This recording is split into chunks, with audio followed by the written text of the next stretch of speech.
పరస్పరం ఆరోపణలు ప్రత్యారోపణలు సవాళ్ళు ప్రతి సవాళ్ళు చేసుకోవడం అనేటువంటిది రాజకీయాల్లో సాధారణమైన. ఇక్కడ కొంచెం మనం ప్రత్యేకంగా ఎందుకు చెప్పుకోవాల్సి వస్తుందంటే ఇక్కడ రేవంత్ రెడ్డి గారు చాలా ఫెరోషియస్గా పైగా ఆయన కాలాన్ని ఆయన కంపేర్ చేశారు. అంటే ఏంటి, మీ 10 ఏళ్ల పాలన తీసుకుందాం, నా 2.5 ఏళ్ల పాలన తీసుకుందాం, ఏది బెటర్గా ఉందో మనం చర్చిద్దామంట. మీరు చేసిన తప్పును నేను లెక్కలతో సహా తీస్తా, నేను చేసిన మంచి నేను మీకు చెప్తా, చర్చకు రెడీ, మీరు రమ్మంటే రండి, వచ్చే జిహెచ్ఎంసీ ఎన్నికల్లోనూ మీరు ఒక్క సీటు గెలిస్తే నేను ఎన్నికల నుంచి రాజకీయాల నుంచి తప్పుకుంటా అని ఇన్ని రకాలుగా వాగ్దానాలు చేసిన తర్వాత ఇక మళ్ళీ బీఆర్ఎస్ పార్టీ ఎందుకు ఊరుకుంటుంది, ఎందుకు ఊరుకోవాలి అంతే కదా. సో వాళ్ళు కూడా ప్రతి సవాలు చాలా స్ట్రాంగ్గా విసరడం మొదలుపెట్టారు. సో ఇక్కడ ఏమన్నారు, చేసేదే చెత్త పాలన, దానికి సిగ్గు లేకుండా చిచ్చాట అని కడిగి పారేశారు. జిహెచ్ఎంసీని మేము గెలిస్తే రాజకీయాల నుంచి తప్పుకుంటామన్నాడు. సో మేము 99 కొట్టినాం, గెలిచినాం, గతంలో మేము గెలిచినాం, అది మీకు గుర్తులేదా అని ఆయన అన్నారన్నమాట. సో ఇక్కడ ఆ వార్తకు సంబంధించి పూర్తి వార్త ఇందులో మళ్ళీ ఇచ్చారు. సో ఇక్కడ చూడండి, ఇక్కడ బుధవారం తెలంగాణ భవన్లో మీడియాతో మాట్లాడుతున్నారు. సో మీడియాతోన మన కేటీఆర్, ఆ తర్వాత బీఆర్ఎస్ మాజీ మంత్రులు నాయకులు వీళ్ళందరూ కదా మీడియాతో మాట్లాడారు. సో ఇక్కడ ఏమన్నారు, కొడంగల్లో నేను ఓడిపోతే రాజకీయ సన్యాసం చేస్తానన్నాడు, ఓడిపోయిండు, మళ్ళీ సిగ్గు తప్పి పార్లమెంట్లో నిలబడ్డాడు, మరోసారి రైతును రాజు చేస్తున్నా చర్చకు రా అన్నాడు, నేను శోభాజిగూడ ప్రెస్ క్లబ్కి వస్తే కళ్ళు కాంపౌండ్కు రానని ప్రెస్ మిత్రులను అవమానించి మాట్లాడి తప్పించుకున్నాడు అంటూ తనదైన శైలిలోన కేటీఆర్ విసిరారు. సో ఇక్కడ ఆయన ఇంకా ఏ టాపిక్లో మాట్లాడారు, రైతుకు 1,13,000 ఎగ్గొట్టిన రేవంత్, కాంగ్రెస్ అధికారంలో వచ్చాక ఇక్కడ చూడండి పాయింట్ వైజ్గా ఎట్లా మాట్లాడారు. కాంగ్రెస్ అధికారంలోకి వచ్చాక రేవంత్ రెడ్డి ప్రభుత్వం అక్షరాల 1,13,000 ఎగ్గొట్టిందని, 13,000 కోట్లు ఎగ్గొట్టిందని కేటీఆర్ నిప్పులు చెరిగారు. రైతు బంధు పేరిట 30,000 కోట్లు కౌలు రైతులకు హామీ ఇచ్చి ఎగ్గొట్టిన మొత్తం 22,500 కోట్లు, రుణమాఫీ కింద 29,500 కోట్లు, రైతు కూలీలకు 15,000 కోట్లు, పంటల బోనస్ 16,000 కోట్లు సర్కార్ ఎగ్గొట్టిందని లెక్కలతో సహా, అంటే ఇక్కడ గణాంకాలు కూడా ఆయన చెప్తూ ఉన్నారన్నమాట. అట్టర్ ఫ్లాప్ సినిమాకు అర్ధశత దినోత్సవం చేసిన చందంగా ఇది సెటైర్. అంటే ఇన్ని రకాలుగా మీరు ఎగ్గొట్టేసి ఇక్కడ చూడండి, రైతు బంధుని ఎగరగొట్టారు. సరే వాళ్ళు రైతు భరోసా అంటారు, రైతు భరోసా పేరిటే ఎగ్గొట్టేశారు. ఆ తర్వాత రైతులకు హామీ ఇచ్చి ఎగ్గొట్టిన మొత్తం 22,500 కోట్లు. అలాగే రుణమాఫీ కింద కూడా మీరు రుణాన్ని మాఫీ చేస్తామని చెప్పారు, 2 లక్షలు అట్ ఎ టైం రుణమాఫీ చేస్తామని చెప్పారు, అక్కడ 29,500 కోట్లు ఎగ్గొట్టేశారు. రైతుల కూలీలకు ఇవ్వాల్సిన సొమ్ము కూడా మీరు 15,000 కోట్ల, అలాగే పంటల బోనస్ ఇప్పటిదాకా ఇవ్వలేదు, 16,000 కోట్లు ఎగ్గొట్టారు. సో సర్కారు ఇన్ని రకాలుగా రైతుల్ని నాశనం చేసిన తర్వాత మళ్ళీ రైతే రాజు అవుతారు, రా తేల్చుకుందామని అంటే చూసేందుకు హాస్యాస్పదంగా ఉంది. అందుకే ఆయన ఏమన్నారు, అట్టర్ ఫ్లాప్ సినిమాకు అర్ధశత దినోత్సవం నడుపుకుంటారా? అసలే అట్టర్ ఫ్లాప్ సినిమా. ఈ అట్టర్ ఫ్లాప్ సినిమా ఆల్రెడీ సగం అయిపోయింది. దీన్ని మీరు ఏమని మీరు ఉత్సాహంగా నడుపుకుంటున్నారు, మీరు ఏం చేయబోతున్నారు అని చాలా ష్రూడ్గా డైరెక్ట్గా ఆయన క్వశ్చన్ వేశారన్నమాట. సో పేపర్లలో యాడిచ్చి మరీ రైతు పండగ పేరిట డ్రామాలు ఆడుతున్నారని చురుకలటించారు. యాసంగి పంటకు 45 రోజుల్లో మొత్తం రైతు బంధు వేస్తానని ఈ ఏడాది 22 చెప్పారు. ఆ మాట చెప్పి 100 రోజులు అయిపోయాయి. రైతు భరోసా వేస్తానని చెప్పి మీరు చెప్పిన మాట 100 రోజులు పూర్తి అయిపోయింది. నాడు 3 పంటలకు రైతు భరోసా ఇవ్వాలని డిమాండ్ చేసిన రేవంత్ రెడ్డి నేరు 4 పంటలకు రైతు బంధు ఎగ్గొట్టాడని ఆగ్రహం చేశారు. అంటే మీరు ప్రతిపక్షంలో ఉన్నప్పుడు ఏం మాట్లాడారు, అధికార పక్షంలో వచ్చినప్పుడు ఏం చేస్తున్నారని కంపారిటివ్ డేటాతో సహా ఇక్కడ సర్కారు ఏం చేసింది అనేది ఆయన ఓపెన్గా పోస్ట్ మార్టం లాగా ఇక్కడ ఆయన మొదలు పెట్టేశారనమాట. సో ఇక్కడ ఇంకోటి కూడా, జిహెచ్ఎంసీలో మేము గెలిస్తే రాజకీయాల నుంచి తప్పుకుంటాను అని అన్నారు. సో రేవంత్ రెడ్డి ఏమన్నారు నిన్న సభలోన, ఒకవేళ బీఆర్ఎస్ రానున్న జిహెచ్ఎంసీ ఎన్నికల్లో గెలిస్తే, అధికారం చేపడితే నేను రాజకీయాల నుంచి తప్పుకుంటానని అన్నారు. మేము 99 కొట్టినాం, గెలిచినాం, పారిపోయిండు. కొడంగల్లో నేను ఓడిపోతే రాజకీయ సన్యాసం చేస్తానన్నాడు. సో ఇది చెప్పారు. మళ్ళీ పార్లమెంట్లో నిలబడ్డాడు, రైతును రాజు అన్నాడు. ఎక్కడ రమ్మన్నా అక్కడ వస్తాం. సవాళ్ళు విసరడం, వెన్ను చూసి పారిపోవడం ఆయనకు మొదటిసారి ఏం కాదని ఈ టాపిక్ గురించి మాట్లాడారు. అలాగే తెలంగాణ ప్రగతిని చూసి ఆశ్చర్యపోతారు, తెలంగాణ ప్రగతిని చూసి దేశమంతా ఆశ్చర్యపోతున్నారని కేటీఆర్ అంటే ఇంకో మాట అన్నారు. మీరు దొంగను దొంగలాగానే చూస్తారు, మమ్మల్ని చూసి పారిపోతున్నారు, ఇజ్జత్ పోతుంది, ఢిల్లీలోను గల్లీలోను ఇజ్జత్ పోతుంది, మేము వెళ్ళి ఎక్కడైనా ఎవరు పక్కన కూర్చుంటే కనుక వీడు మళ్ళీ ఏమప్పు అడుగుతాడో అని లేచి వెళ్ళిపోతారని నిన్న ఆయన మాట్లాడారు కదా. సో ఆ మాటలకు ఏమన్నారంటే, ఎందుకై అంత బీదార్పులు అరుస్తావు, ఎందుకంత బీదార్పులు అరుస్తావు? తెలంగాణ చాలా అద్భుతంగా ఉంది. ఈ 10 ఏళ్లలోన మనం విశ్వనగరంగా హైదరాబాద్ని తీర్చిదిద్దాము, బంగారు తెలంగాణని మేము నిర్మించుకున్నాము, ప్రపంచమంతా గర్వించే స్థాయిలో ఉన్న కాళేశ్వరాన్ని కట్టుకున్నాం అంటే వాళ్ళ వెర్షన్ వాళ్ళు వినిపిస్తున్నారు బీఆర్ఎస్. మేము ఇంత చేస్తే మీరు ఇజ్జత్ పోయింది అంటే కనుక మళ్ళీ మీరు దొంగ కాబట్టి మీ పాలనలోన అలాగే ఉంటుందని కేటీఆర్ చాలా బలంగా నిశితంగా నేరుగా ఆరోపణ చేశారు. సో ఆయన ఏమన్నారంటే, కాబట్టి అందుకే దొంగల్లా చూస్తున్నారని సీఎం రేవంత్ రెడ్డి తెలివి తక్కువ వ్యాఖ్యలు చేయడం దుర్మార్గం అని అన్నారు. సో ఇక్కడ ఏమన్నారంటే, ఢిల్లీ వాళ్ళు అసహించుకుంటున్నది తెలంగాణ ప్రజలను చూసి కాదని నోట్ల కట్టతో పట్టుబడ్డ రేవంత్ రెడ్డిని చురకలంటించారు.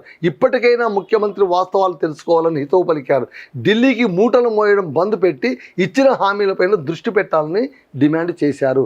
సో ఆయన ఏమంటున్నారంటే, మీరు తెలంగాణ ఇజ్జత్ తీయొద్దండి, కావాల్సింటే మమ్మల్ని తిట్టండి. ఈ ప్రెస్ మీట్లోనే ఇంకో మాట అన్నారు ఎవరు, మన కేటీఆర్ గారు. మీరు కావాల్సింటే మమ్మల్ని తిట్టండి, లేదా ప్రతిపక్ష నేతలందరినీ తిట్టండి, అంతేగాని తెలంగాణ ప్రజలను మాత్రం అవమానపరిచేలాగా మాట్లాడొద్దండి. మీరు ముఖ్యమంత్రి స్థానంలో ఉన్నారు, కానీ మీరు ఇలా మాట్లాడడం అనేటువంటిది వినడానికి చాలా ఇబ్బందికరంగా ఉంటుంది, అది మాకు అవమానకరంగా ఉంటుంది. కాబట్టి మాటికి కూడా తెలంగాణకు ఇజ్జత్ లేదు, తెలంగాణ ఇజ్జత్ పోయింది, ఢిల్లీలో ఇజ్జత్ పోయింది, గల్లీలో ఇజ్జత్ పోయింది, ఎక్కడ పోయినా మా పరువు తీస్తుండ్రు, ఎవరు మా మాట వినట్లేదు. నీ మాట వినట్లేదేమో కానీ తెలంగాణ ప్రజల మాట వినట్లేదని కాదు, మీకు ఇజ్జత్ లేదేమో కానీ తెలంగాణకు ఇజ్జత్ ఉంది అంటూ ఆయన చాలా చాలా చాలా చాలా సీరియస్ చెప్పారు. ఒక రకంగా ఆలోచిస్తే ఇది రేవంత్ రెడ్డి గారు ఆలోచించుకోవాలి. ఎప్పుడూ కూడా అలా మాట్లాడడం అనేటువంటిది ఒక ముఖ్యమంత్రి స్థాయిలో ఉన్న వ్యక్తికి ఎంతవరకు సబబు? ఎందుకంటే ఆయన ముఖ్యమంత్రి, రాష్ట్రానికి ఆయన పెద్ద దిక్కు, రాష్ట్రానికి పెద్దది. ఇప్పుడు కుటుంబ యజమాని కుటుంబం గురించి మాట్లాడుతూ మా కుటుంబానికి మర్యాద లేదు, మేము ఎక్కడ పోయినా ఎవరు మర్యాద ఇస్తలేదు, మేము పోతే కనుక వీళ్ళు ఏమి అప్పడుగుతారో అంటున్నారు అని అందరితో చెప్పడం మొదలు పెడితే ఇంకా మిగిలిన వాళ్ళందరూ ఆ కుటుంబాన్ని తిడతారు.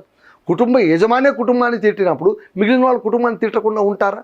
కాబట్టి మన పరువును మనం కాపాడుకునేది ఎలాగా అనేది కూడా ఖచ్చితంగా మనం నేర్చుకోవాలి. ఇవన్నీ రేవంత్ రెడ్డి గారికి తెలియవని కాదు, మళ్ళీ ఆయన ఆవేశంతో అన్నారో లేదా అలా అనడం వల్ల ఎవరిని కించపరచాలని ఆయన టార్గెట్ చేసి అన్నారో కానీ కొద్దిగా అది బూమ్రాంగ్ అయింది, అది ఆయనకే కొట్టినట్టుగా అవుతుందన్నమాట. సో ఇక్కడ కేసీఆర్ సమర్థతతోనే తెలంగాణ అగ్రగామిగా నిలుస్తుంది. ఇప్పటిదాకా కూడా తెలంగాణ అగ్రగామిగా ఉంది. భంగపడ్డ తెలంగాణ బంగారు తెలంగాణగా మారగలిగింది అంటే అది కేవలం కేసీఆర్ దార్శనిక శక్తి వల్లనే, దూరదృష్టి వల్లనే. రేవంత్ రెడ్డి ఏడ్చినా ఎకసక్కేలాడినా తెలంగాణ దేశంలోనే నంబర్ 1గా అవతరించిందంటే దానికి కారణం కేసీఆర్ అని కేటీఆర్ స్పష్టం చేశారు. తెలంగాణ అభివృద్ధి కోసం 2.80 లక్షల కోట్ల అప్పులు చేసిన, రైతుల అభ్యున్నతి కోసం 5 లక్షల కోట్లు ఖర్చు చేసిన ఖ్యాతి ఆయనకి దక్కిందని పునరుద్ఘాటించారు. సో మళ్ళీ ఆయన ప్రభుత్వంలో ఏమేమి చేశారు, ఏంటి, ఏం కథ, వీటన్నిటిని కూడా కరువు పెట్టారు. సరే, ఇప్పుడు ఎలా ఉంటుందంటే నువ్వు తమలపాకుతో అంటే నేను తలుపు చెక్కతో అన్నట్టుగా ఉంటుంది రాజకీయాల్లోని విమర్శలు ఎప్పుడు కూడా. నిన్న ఆయన ఏదో ఒక మాట అన్నారు, దానికి ప్రతి విమర్శగా ఈయన పెద్ద పురాణమే చదివి వినిపించారు. బాబు ఈ 2.5 ఏళ్ళలోన ఇదిగో నువ్వు చేసింది ఇది, ఇదిగో మేము 10 ఏళ్లలో మేము చేసింది ఇది. ఎందుకంటే వీళ్ళపైన కూడా బాధ్యత ఉంటుంది కదా.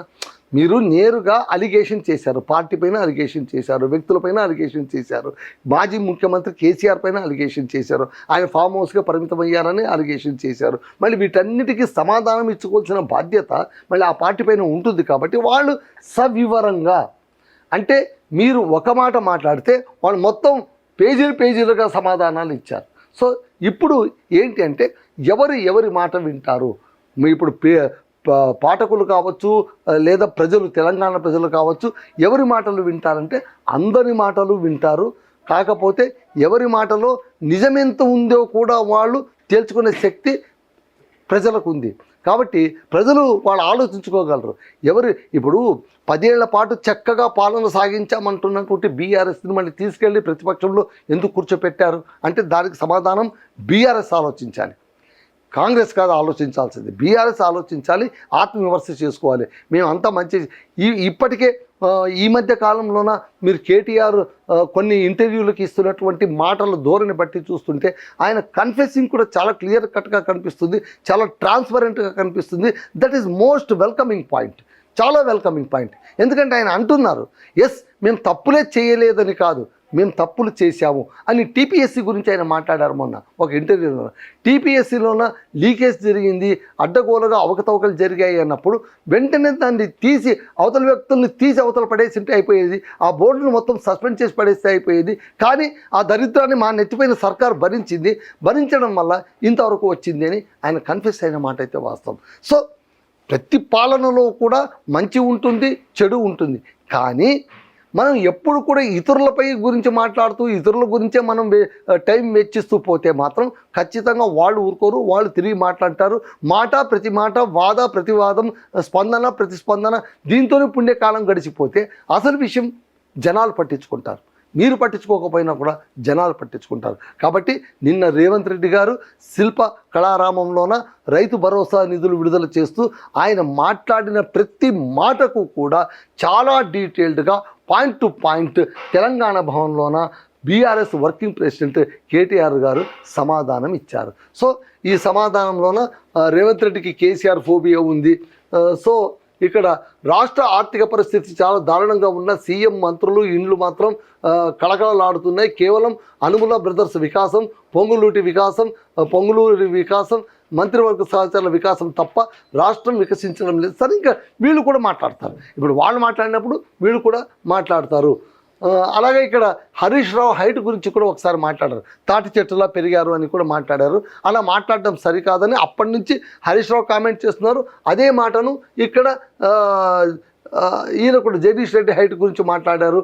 ఆ తర్వాత హరీష్ రావు హైట్ గురించి మాట్లాడడం ఇవన్నీ కూడా సరికాదు అని కేటీఆర్ చెప్పారనమాట. సో ఇది మొత్తానికి చాలా అంటే ఇప్పుడు 280 ఎకరాల మెట్రో భూములపై రేవంత్ కన్నాని ఇది ఒక సపరేట్ వార్త. ఆ తర్వాత 2.5 ఏళ్లలో రాష్ట్రం దివాళా అని ఇందులో మొత్తం చర్చకు సంబంధించిన విషయమంతా కూడా ఇందులోనే ఇది స్పష్టం చేశారు. సో ఇవాళ పేపర్లోనే చాలా బ్యానర్ వార్త ఏంటంటే కనుక నిన్నటి సభలోన కాంగ్రెస్ ఏవైతే ఆరోపణలు చేసిందో, ఏవైతే విమర్శించిందో వాటన్నిటికీ కూడా సూటిగా ధీటుగా అంతే స్థాయిలోన బీఆర్ఎస్ వర్కింగ్ ప్రెసిడెంట్ కేటీఆర్ గారు కూడా సమాధానం ఇచ్చారు.